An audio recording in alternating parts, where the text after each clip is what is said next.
I became aware of the te kōuka a lot later in life. Most whānau around here were Kai people, and so a lot of our Kai activities were basically on the rivers, on the lakes, and it was more about tuna and fish and watercress and that type of stuff. Be 30 odd years ago when I remember asking Uncle Joe what was the reason that our people lived here. It was because of our ability to harvest te kōuka, the cabbage tree, and aruhe, the bracken fern, and it was harvested in huge quantities.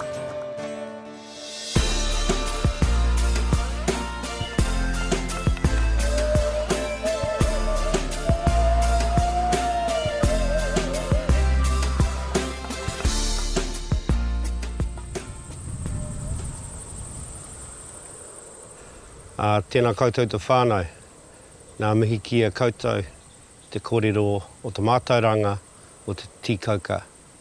Nau mai hara mai. Ko Carl takuinga nā uri o te pāpā, o taku pāpā e George Te Kitiwi James Russell, o tākau marae o te poti, nā uri o te whaia o Iriapiti, Tarawhatawaka, te hapu o Kati Huirapa no Aro Whenua. Tēnā koutou, tēnā koutou, tēnā koutou. This area where we are, we're at Craigmore Station. The area is called Mahinga Tea, and literally means the mountain of tea trees. So there were thousands of hectares of te kōuka here, pre-European. From a Māori perspective, it was an absolute resource, particularly in this area, for those reasons of kai, rongoa, the building of whare as marker posts for trails, and also an important part of it was because of its fibrous content. It was a great smouldering branch to carry around when you were travelling around the mutu as a fire starter, so you had instant fire, you were carrying it with you, so it had all those values for our people.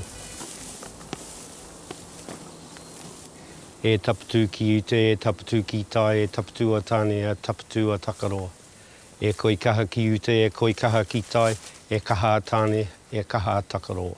Hei tapatu ki uta, hei tapatu ki tai, hei tapatu a tāne, hei tapatu a takaroa. Whanno, hara mai te tauki haumi e, hui e, tāki e. So this is one that, it's young, it's probably about 5 years old. What we're going to be doing with this piece here, we're actually going to do it in a modern concept of boiling it with titi, kamokomo, moi mois and some watercress. But in the old days, we're talking about them harvesting them from the roots as well, digging them up, stripping them down, and then they were left to dry out a bit for about 8 weeks, up to 8 weeks. Then the umu tea, the giant hangi, was made, 30 foot long, 20 foot wide. They wrapped them in bundles, in kite, covered with whāriki, water poured over them, then covered, and a 48-hour steaming process.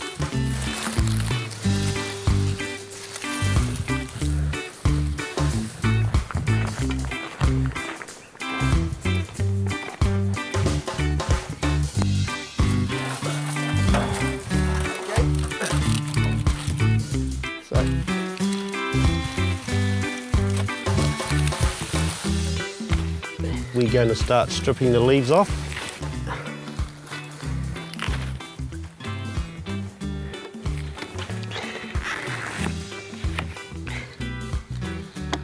So as you can see, we peel these back, we can take all the tips off here. Now, they say you can eat it straight off the tree like this.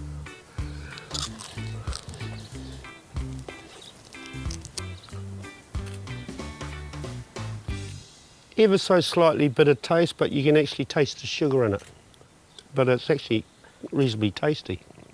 And into the longer piece here we've got of the trunk, there's several layers of rings of it, but the very centre, the pito, has become fibrous, and I believe that when we cook this, this is where we'll be able to get the kauru out of it. As for the leaves, we're going to cut the ends off, and we'll utilise them later on when we cook our dish up.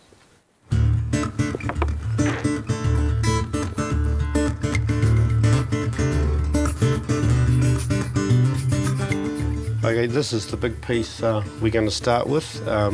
We're moving into the unknown because the old way of doing it was in an te umu in the ground.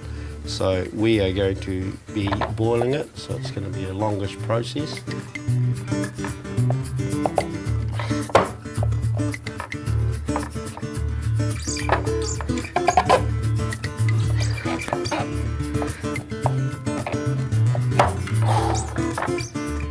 I can see why they hanged them. I have 8 brothers and 4 sisters, so we're a family of 13. To supplement our my parents' income and food in the house, like a lot of whānau over the pā here, we supplemented our kai with Mahinga kai. So at a very, very young age, we were kai gatherers, and that was a constant in our lives of kai gathering amongst our whānaus.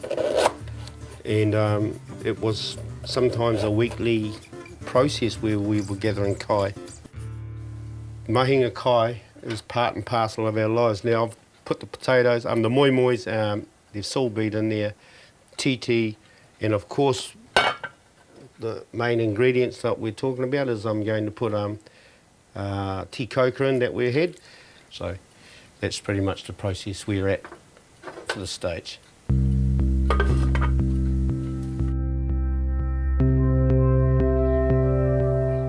This is a very modernised process of how our people would possibly have beaten the tea Kōuka to get the koru out of it. So we've never done it before, so this is purely an experimental process to see if we can get it done. Texturally, that's still reasonably hard. My gut feeling is the boiling process has changed the structure of it, and I'm just trying to think that obviously the umu tea is the way it has to be done. Like we've had it going for about 3 or 4 hours, so we're talking the old way was 48 hours. But we have got some of the kai out of it, and I'm just going to try a wee bit and see what it tastes like.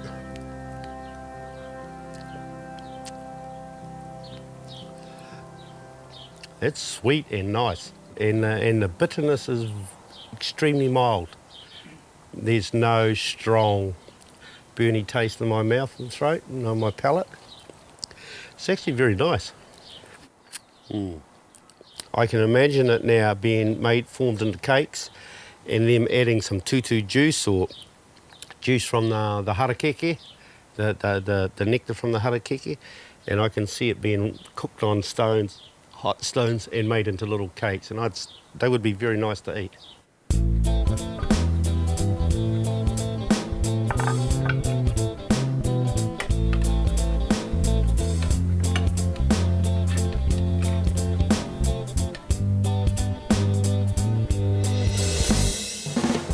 There you go, brother. Some kai for us. E noe tātou e whakapaini nei kai a kai nā tūpuna. A raki a papatunuku a tāne a takaro harama te tauki homi a hui e tae ki e kai. Here, brother. Tuck it.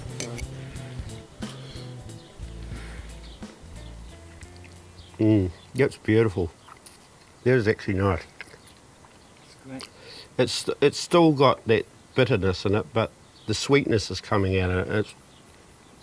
It's like when you put citrus with fish and all that type of stuff. It gives it a bit of bite.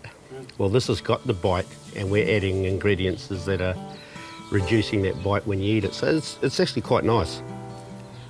It's quite nice. It'll be interesting to see the effect on the puku an hour or so later if you have a good kai of it, to see if it actually has a reaction, because it's known for its cleansing powers as well.